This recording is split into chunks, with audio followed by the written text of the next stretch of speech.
Howdy folks, my name is Johniki. And this is Madame Bathsheba. And together we are Accouterments Tarot. So today I wanted to hop on to do this really fun 5, 4, 3, 2, 1 tarot tag made by Kelly Bear. This is a tag that I've been seeing going around all over the place. I was tagged by Meg from Rose Honey Ritual to do this, and my day's been a bit of a wash, so I thought I would jump on the bandwagon and and shoot one of these too. So, if you aren't familiar, if you haven't seen one of these yet, it's an invitation to talk about. We've got five. I've got a list here: 5 decks, 4 books, 3 spreads, 2 habits, rituals, or pieces of paraphernalia, and 1 piece of tarot advice. And the way Kelly designed this is there's a little bit of a wiggle room, little room for interpretation.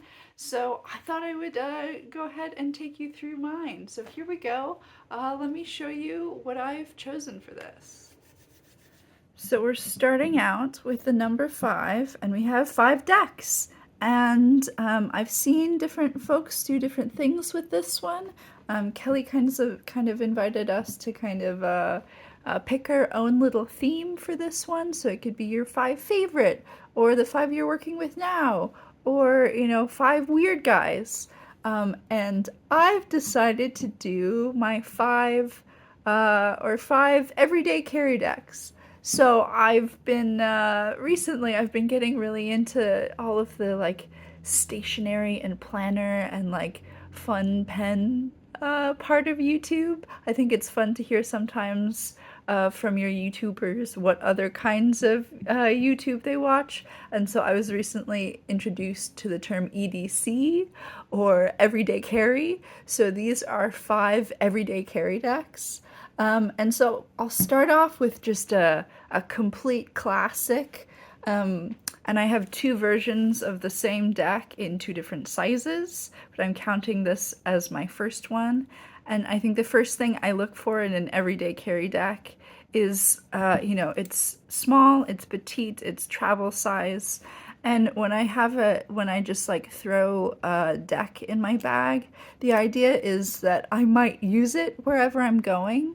And so sometimes I'll bring a deck when I'm meeting like brand new people, or I'm going, to a social place where I might be reading for people who are being introduced to tarot for the very first time. And if I'm going somewhere where I think there's going to be some like brand new tarot newbies out there, then this is my everyday carry, and this is my tiny little RWS Centennial. This one, I chopped the borders off and I edged it in copper, and it's really beat up. I think this one has some water damage. It's been to India. It's been to it's traveled with me. It's been a great little purse bag, and a lot of my everyday carry uh, bags have little trinkets in them, because sometimes, let's see what I have in here. Sometimes I'll bring a little stone in here. Yeah, this one's got some fluorite, and then this one also has some uh, Indian rupees that some friends in India would give me for readings. Um, so that's what's coming with this guy.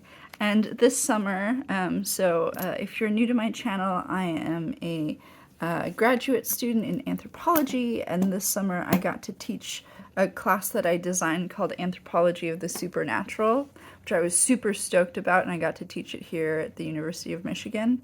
And for this summer, every day I would start off class with a little vibe check. And so this is the deck that I brought for my vibe check. So I would invite all my students to draw a card, and then we would chat and touch base. And it was just a little cute little check-in to see how the semester is going, how people are doing, and that's how I would start off my classes. So this is the big version of the centennial, and so this is why my went into my school bag all summer, and I made this cute little pouch, and I think it goes perfectly.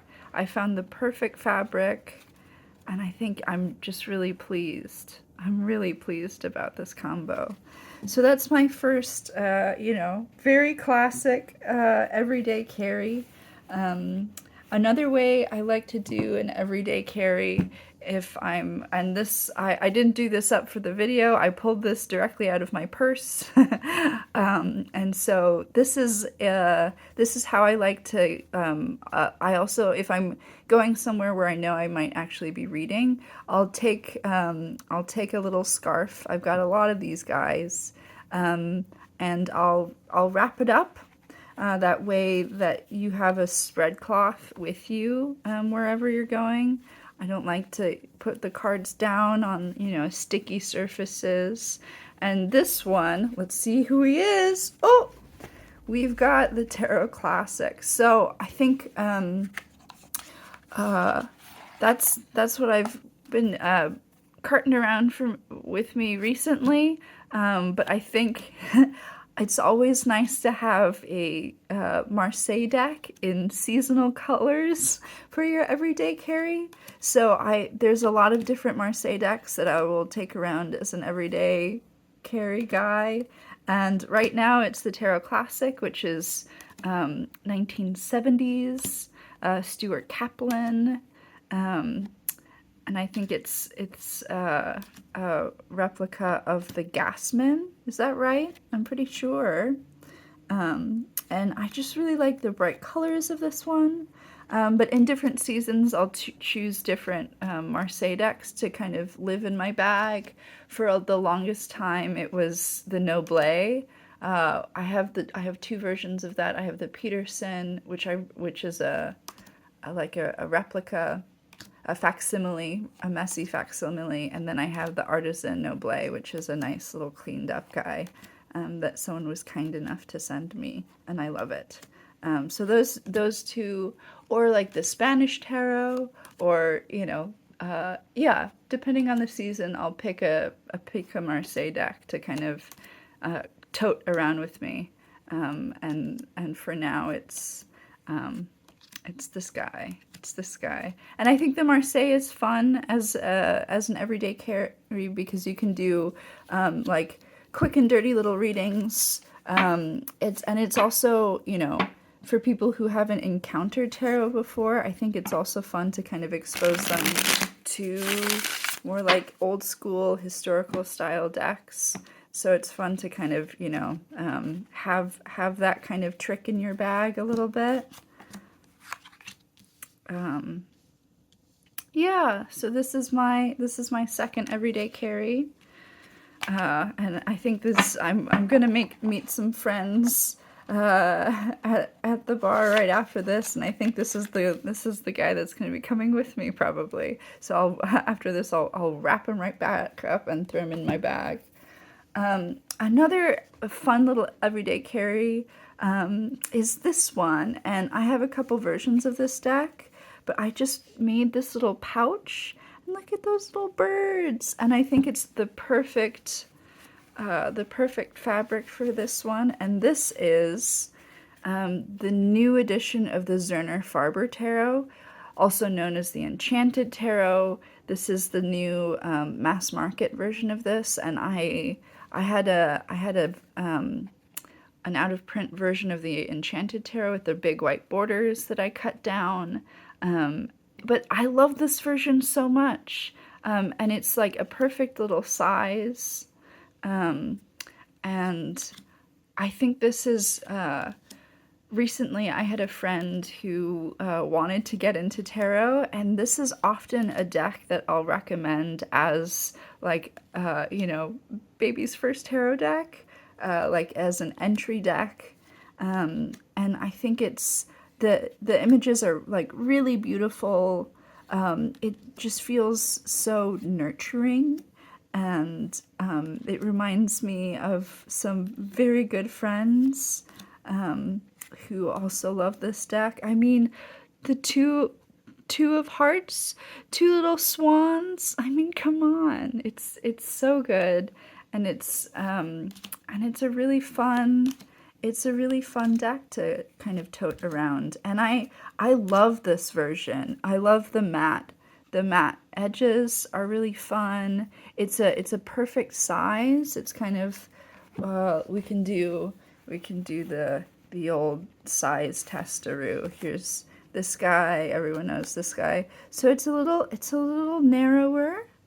It's a little narrower and a little shorter, but it makes for a really great everyday carry, especially now that I've got this lovely little pouch to go with it. So this I can't go wrong. You know, this deck is always going to be a hit, and it's still kind of classic RWS imagery, so it's not as it's like still very approachable, and it's a lot, I think there's some folks, if you're reading for the first time, who can get freaked out by Pamela Coleman Smith's artwork of like the tower and death, so this is a very very gentle. This is a deck that people, if you're, for people who are seeing decks for first times, this is much, much less scary, I guess, if that makes sense. So that is my third everyday carry. And then another deck that I've been bringing around with me all summer is this one. And as I mentioned with an everyday carry deck, I really want a deck that people are going to be able to relate to. And so there's some of my decks that are kind of like very esoteric or have a really strong particular vibe. They're doing a particular thing. And so for an everyday carry deck, I also want it to be like a really good general reader, and for people to be able to like see the images and connect with the images a little bit more immediately than some of my like very niche decks, which I also love. But there's some decks that are just like not good decks to like, read for just everyday folks. They're and this deck, this is the Mountain Dream Tarot. I knew about this deck for so long, and I wanted it for a long time, but I never pulled the trigger, and I got it for myself for my birthday this summer, and I absolutely adore it. It's the first ever photography, whoopsies, it's the first ever photography deck by B. Nettles in the 1970s. And so these are just like, these folks were just her, her friends helping her out on her project. And there's something that's just, like, I feel like I know these people. It's just really iconic. And it's a really, someone put some cards in here backwards.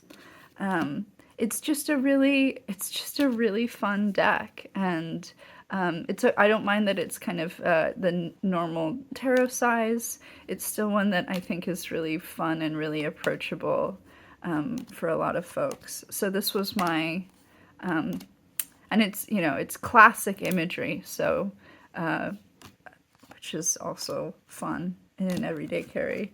So that's what's been following me around in my bag. And then the last deck I'm going to show was my everyday carry for years, and I've kind of retired it as an everyday carry because it's out of print and it's getting a little worse for the wear. But this, I'm a big fan of collage oracle decks, and I really wanted like a little collage oracle to carry around, and I found this, and this is the Careful Tarot. And for a couple years, this deck just kind of followed me around everywhere. And it's nice. It's also nice sometimes to kind of be able to expose your friends and folks in your life to different types of tarot imagery. So this one for me was a really fun one because I love collage decks, and it's really quite cute. It's indie, so the cardstock quality is very kind of homemade, which I don't mind, except for this deck has kind of taken some beatings. You can tell it's kind of very grungy. So this last little guy is my my other everyday carry deck that now I've has been retired, because when you carry a deck around with you for a while, it's gonna get some get some wear and tear. So those were my five decks. Now for books. So I decided to pick two fiction and two tarot guidebook style books. So the two kind of fiction books I wanted to tell you about. One I've read and is my absolute favorite. The other has been on my TBR for the longest time. I really want to read it.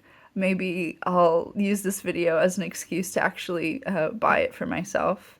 But they're both, I feel like they're both tarot or sort of oracle inspired. And the first one is Piranesi by Susanna Clarke. Now this novel is quite possibly my favorite, like, of all time. Like, I think everyone should read it. I think it's so beautiful, and it's a really special book. As I mentioned, I'm an anthropologist. I write field notes and I take notes, and this is a book that's all written it's all written through a series of field notes by this character who we are introduced to as Piranesi, who lives in this kind of grand labyrinthine house of ancient marbled sculptures. And in this world where the tides kind of flow in and out of the house, and he kind of is perhaps one of the sole humans who walks through the great halls, he documents and he encounters all of these statues, and he develops a relationship with these statues. And you can tell that Susanna Clarke, the author, is like well researched on like divinatory symbols, because in it sometimes they refer to different like animals in the sculptures, and Piranesi tries to divine information from the sculptures he sees. So I think a lot of the symbols were like taken straight out of Lenormand. So even though Lenormand's not like a system that I'm like super duper comfortable with, I was still able to recognize like, oh, mice, something is taken away. Oh yeah, that's definitely a Lenormand thing. So it's a beautiful book. It's if you're into audiobooks, I would also highly recommend the audiobook. I've listened to it like 3 to 5 times. It's beautifully narrated, and it's just like painfully beautiful, and I love it so much. So that's my number one recommendation.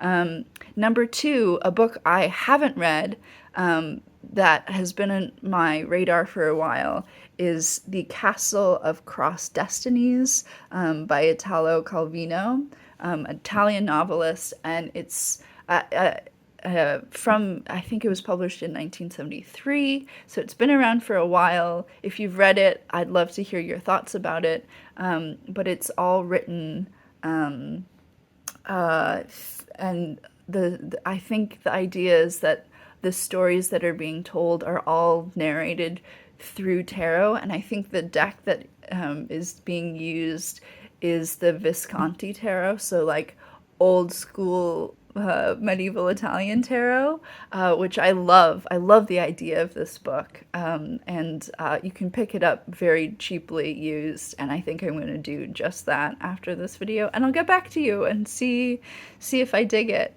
And then two more books, two books that I would kind of recommend to folks.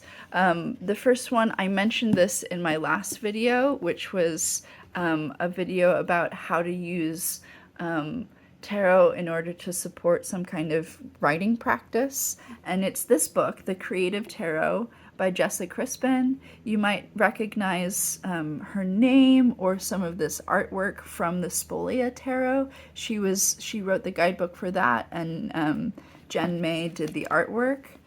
So they've included some of the cards from the deck here.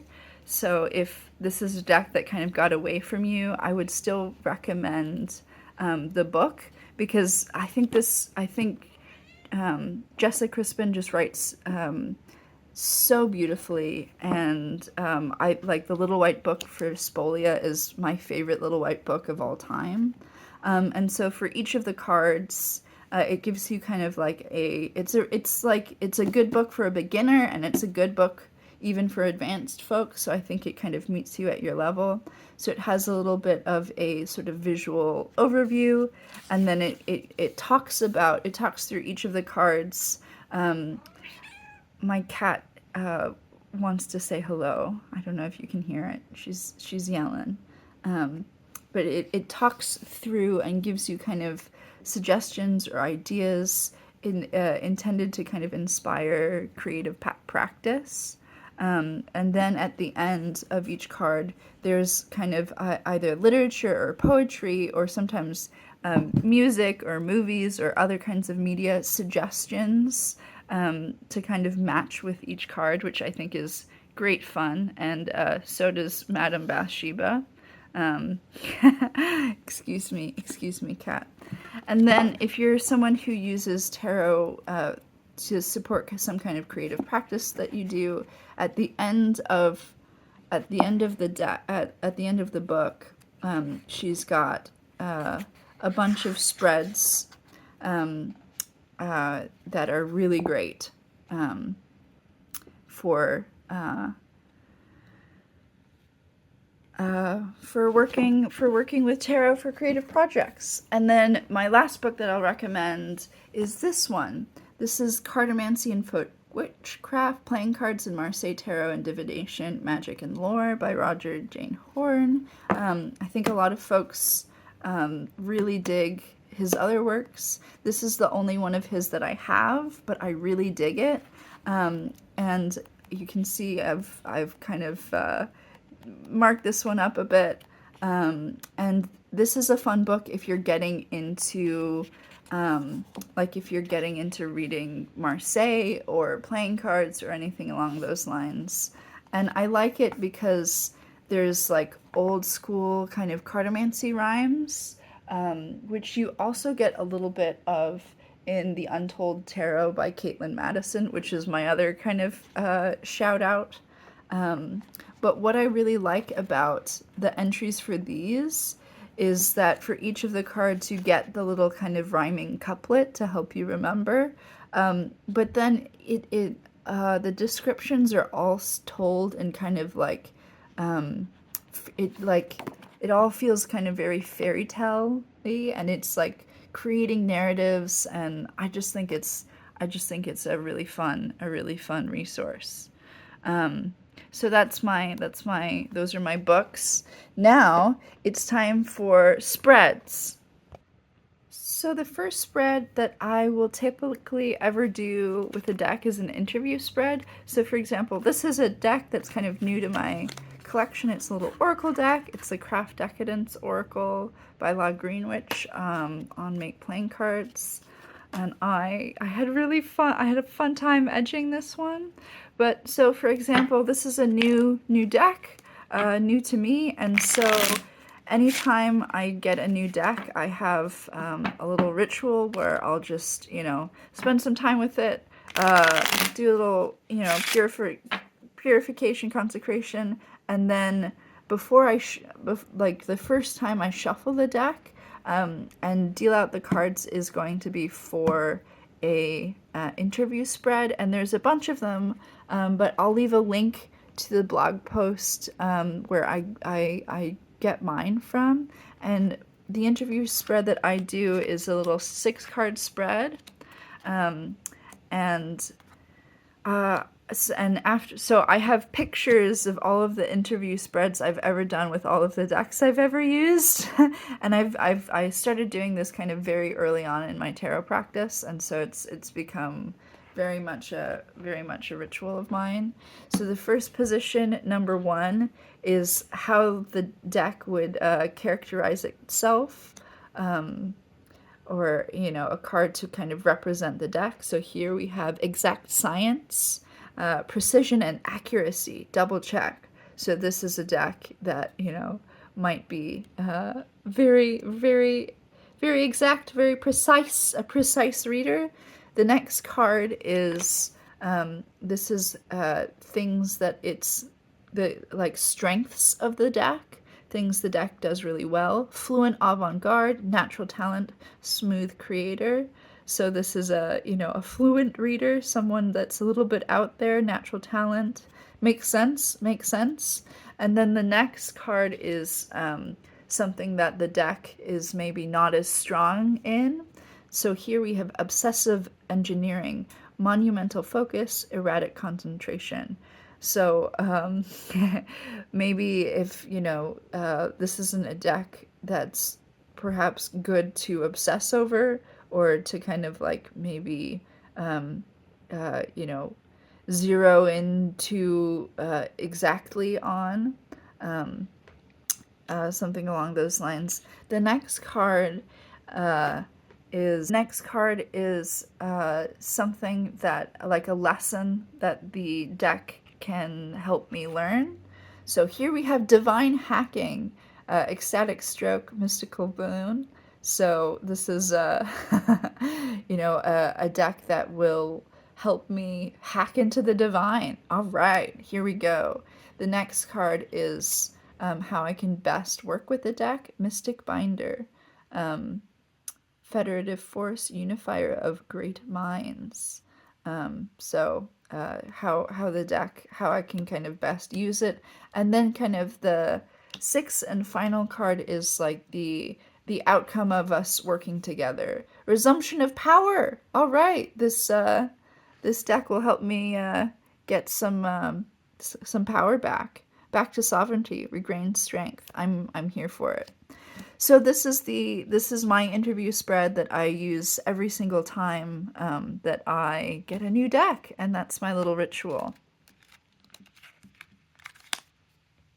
The next spread I want to show you is a spread that I actually had the privilege of getting to contribute to this series.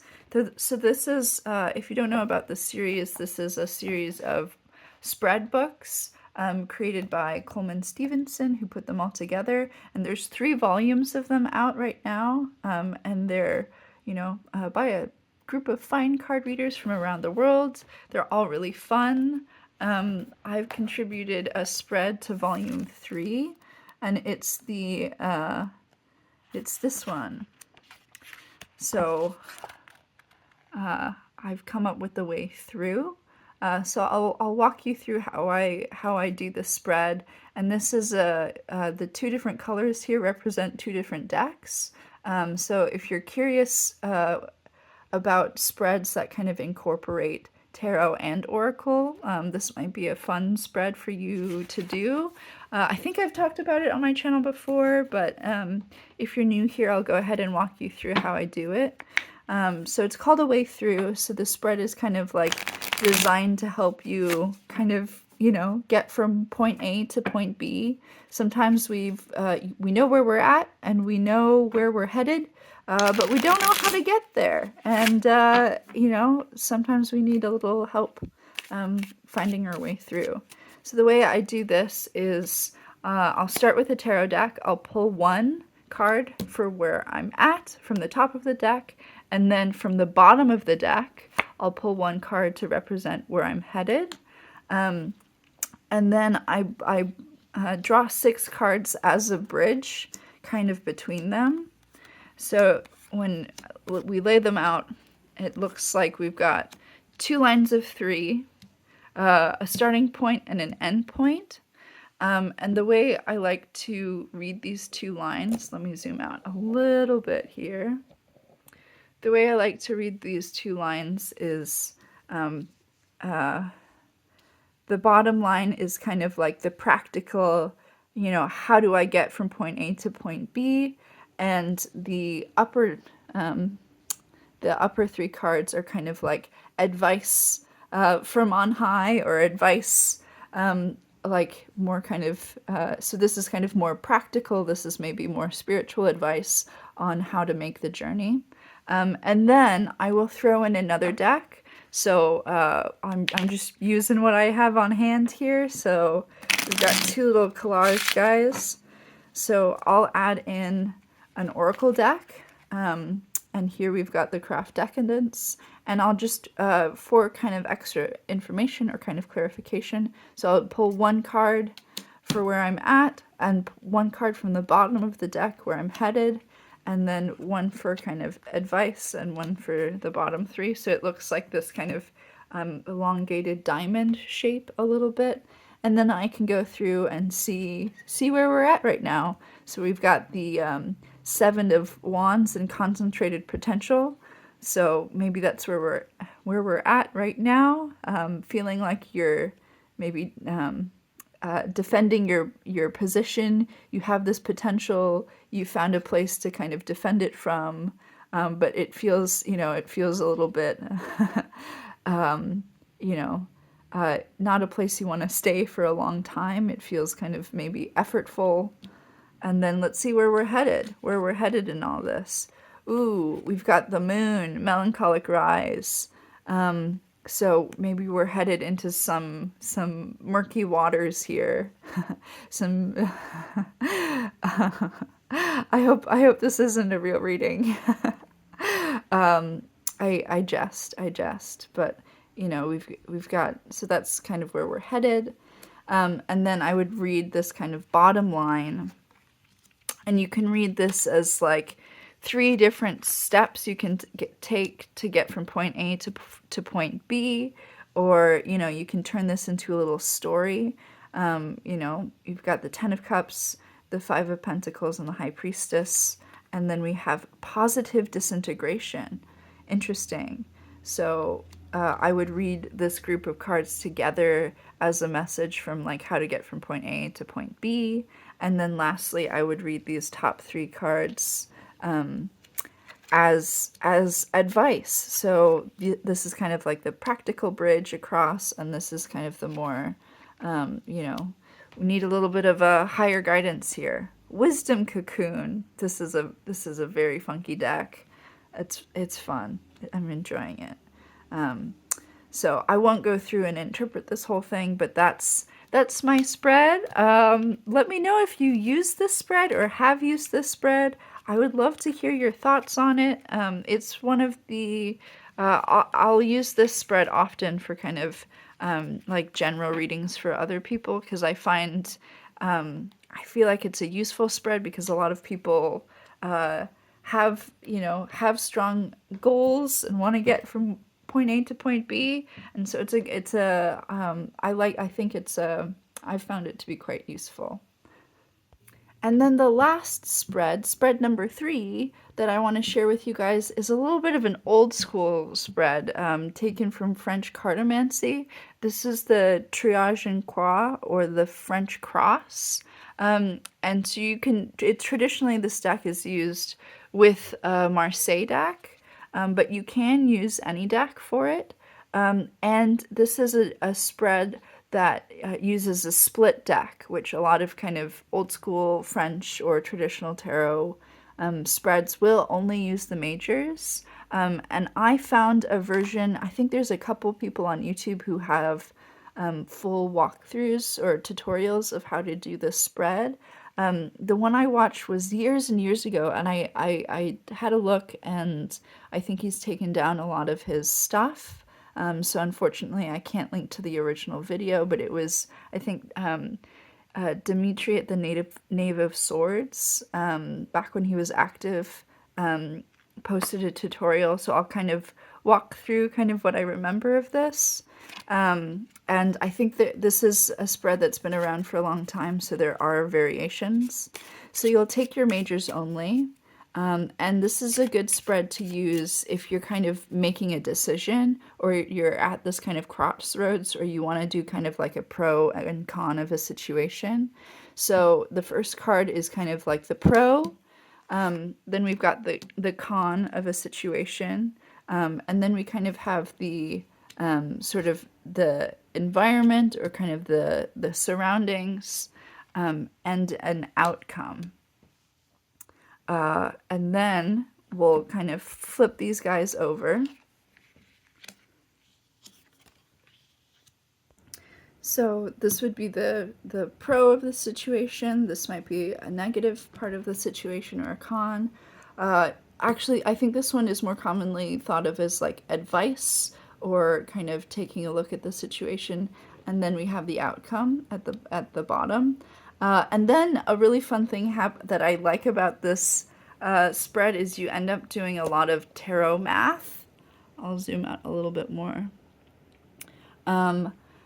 Which is fun. So with kind of older spreads like these, sometimes you get to calculate the quintessence, which is really fun. So that's where we would add up all of these guys together to get one card to put in the middle as the quintessence. So the Fool you can use as number 22. So we would have 23. And then we would get to 30, and then we would get to 41 with strength. Don't check my math. It's probably not right. But so then we would have 41, and there's two ways you can do numerology, like numerological reduction, to get down to one of the majors. I think Marilyn from Tarot Clarity likes to subtract 22 from whatever number she gets. Or you can just do the easier thing, which is what I usually do, is combine. So 41, you would have 4 plus 1. So we would end up with the, where is he? The Hierophant, or the Pope, or who our guy. So he would be the quintessence, and that's really fun. And then the other thing that I like to do with this spread is once you have, this is kind of like, some people only take the spread this far, but there's a way to kind of expand it even further and have a look at the situation. And that's what we'll go ahead and do now. So at each of these 4 corners, you can also, using tarot math, calculate majors for each of these 4 corners, which represent, like this is the past, the present, the near future, and the far future. If, some people don't do predictive readings at all, so these like past, present, future positions might not appeal, but I think they're really fun, and I'm into it, and so sometimes it can be a fun way to kind of explore the major issues of a situation, and then kind of have some possibilities to see how it might play out. So to get these corners, you would add each of the 2 adjacent cards. So to get the past position here, you would add the Chariot 7 with the Magician 1, and in the Marseille, that would give us Justice at number 8.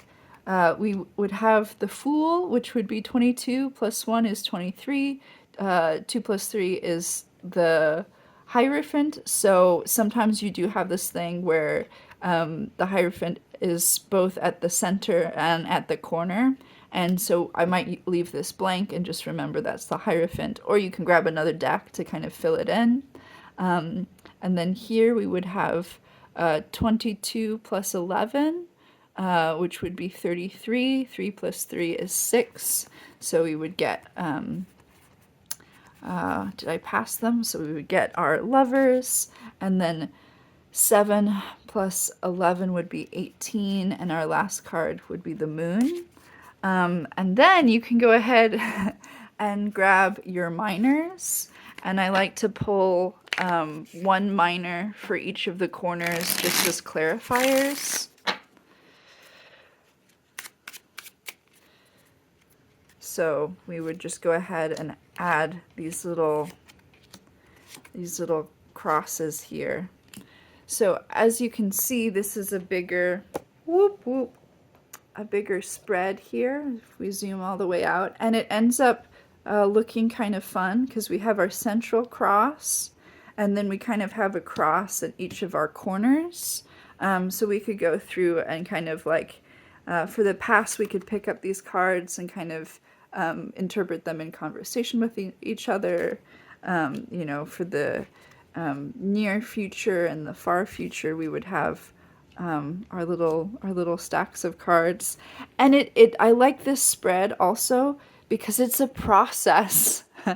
And it unfolds slowly. So I like that at the beginning you don't have any of all of this. At the beginning you don't have this guy. At the beginning you just have these things, and then you kind of you do some math, and then this unfolds, and then you do some more math, and like this unfolds, and then so I like spreads where you don't kind of, I think with bigger spreads, if you like reveal all the cards at once, it can feel overwhelming and you don't know how to like find your way in.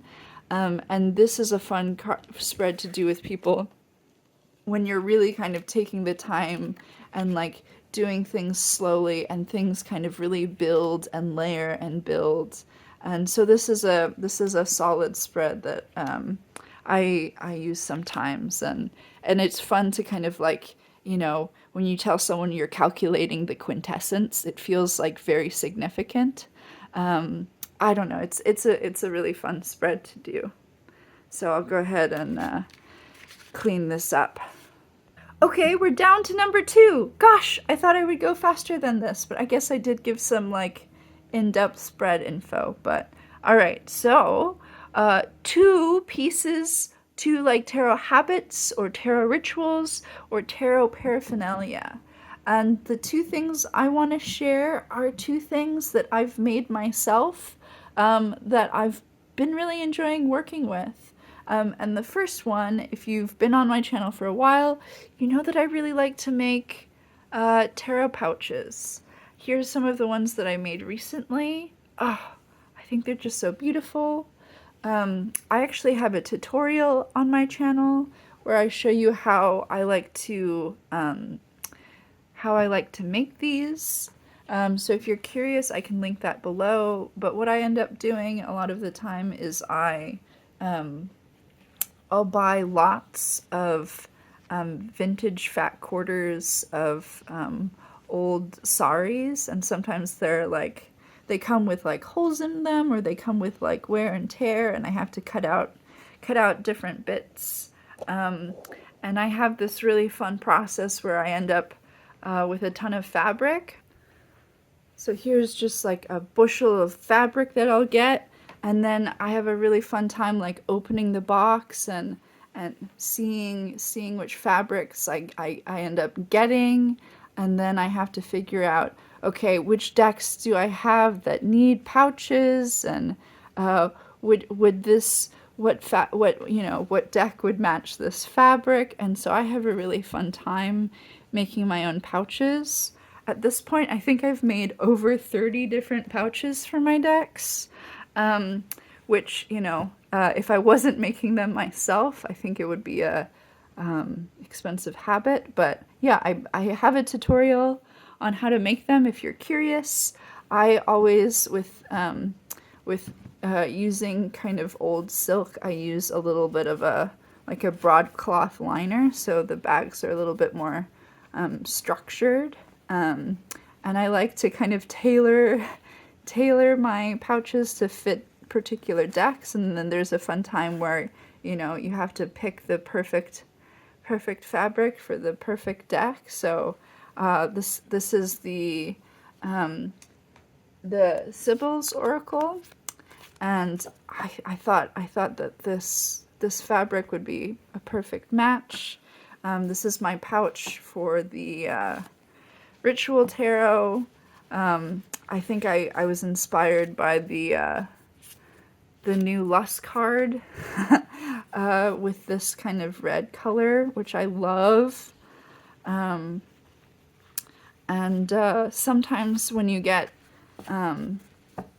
like this deck came with a black velvet pouch, but the thing with having a long haired cat is that black velvet just turns into a fluffy, gross thing that's not cute. So I made a pouch. This is Sasha Lopez's new Oracle deck, or it's a advanced copy of When Olga Speaks. I just did a walkthrough of, and it didn't come with a bag, so I had to make it a bag.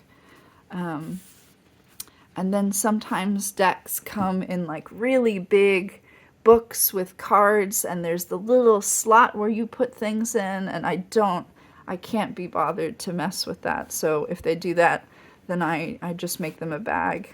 This is the Vertigo Tarot, which I absolutely adore, and this will be one that I use a lot, probably for spooky season, but honestly, I'll be spooky any time of the year. So I found a kind of a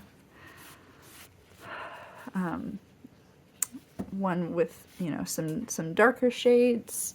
And then this is quite possibly my favorite deck pouch I've ever made.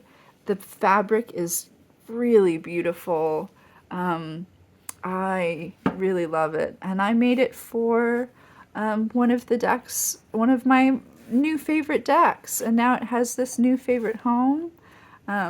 This is a first edition of the Solara Occulto, which I was gifted this summer, and it's quickly become one of like my favorites. And I got it like second or third. I think I'm the deck's like third owner. So the little tuck box is a bit worse for wear, which is to be kind of expected. So I went ahead and made it. I made it a little cozy new home. So, and I like making pouches. I find the process to be really exciting. And then when it just feels like a huge accomplishment. And then to see all of my sort of pouches on my shelf brings me joy. It brings me great joy. The second paraphernalia thing I'll show you guys, I had a crack at, you see everyone have these like beautiful bespoke tarot stands. I like leaving cards around the house, and for the longest time I would just like prop it up with an incense holder or like a long stick of selenite and just like, or just like put it behind something, like tuck it in somewhere. And I with a friend, I took like a beginning hand building pottery class, and I managed to make some of my own tarot stands. And they're not perfect. This is my first hand building class, and I just had a crack at making some stands, and for the most part they work. Like you can stick, the angle's gonna be all wrong for this, my apologies, but you can kind of stick some cards in there and leave them around the house. So I've got one stick on my altar, one stick in my office, and then I've got one in my bedroom too. So that way I can just have little places to kind of leave cards standing for myself. And this was my first design, so it was just like, you pull out a long kind of hollow canoe, and then you scrape a little a holder on the inside. And then I was seeing what worked, what didn't work, and then I tried Design 2.0, and I thought these were a little bit prettier, a little bit nicer. And then at the last minute I filled this gap here with glaze, and that was a huge mistake, because now the center slot where the cards go are all slippy and slidey, and these don't work at all. And I was really sad because I made like 3 of them that just don't work at all because I sometimes, like a little bit, like you just really have to want it. So this was a little hit or miss. But I bet if, I found someone who had a Dremel, I could like maybe fix that and maybe give it a little bit more purchase or something. But I don't know nobody with no Dremel, so I'm out of luck. So I just have these useless things cluttering up my tables. But what you gonna do? Sometimes you win and sometimes you learn, I guess. So my 2 bits of paraphernalia. What about one piece of advice? My piece of advice, I guess, for I think it's kind of interesting that I think the main people who need the most tarot advice are beginners, but I feel like we're in this little tarot bubble where we're all tarot nerds talking to other tarot nerds. But I think my piece of advice is still stands, and my piece of advice is just like, don't be too precious with it. I think for sometimes with especially with something like tarot, if you're just starting out, each reading you get feels like it has a lot of weight, and so it can feel very heavy. Or when you're like, you might be like really anxious, or you get one particular card, and people can get, if you're newer to tarot, sometimes you can get like very freaked out by a reading, or if you're learning how to do it, and you're laying out the cards, but you realize that when in the spread you're doing the Celtic cross and you went 1, 2, 3, 4, 5, but this was supposed to be 2 and this was supposed to be 3, and then you like rearrange and people can get like really afraid that they're doing things wrong, or they've messed something up, or like they don't want to do like too many readings because it might or they'll go the other way and do like a ton of readings all the time. I guess my my advice would just be like, don't worry about it so much. Like wherever the cards land, that's how you read them. It doesn't matter if you messed up. You just read them as they are, and yeah, I think practice is important. And as you do more and more readings from yourself, the like scary cards get less and less scary because you get used to them, or you're able to observe, okay, what actually happened the day you drew the Tower card is like you spilled coffee on yourself at the coffee shop, and we're grumpy about it for the rest of the day. Okay, that doesn't mean that everyone's gonna get hit by a car and die suddenly. Well, so it's yeah. So don't be overly precious with it. Have fun with it. It's tarot started out as a game, and I feel like oftentimes we're just playing interpretation games, and you can be playful about it. I don't know if that's good advice or bad advice, but I guess that's my advice. So sorry for going a little long-winded here, as per usual, I suppose. But that is my 5, 4, 3, 2, 1 tarot. I had a lot of fun. Hope you did too. I'll see you guys next time. Bye.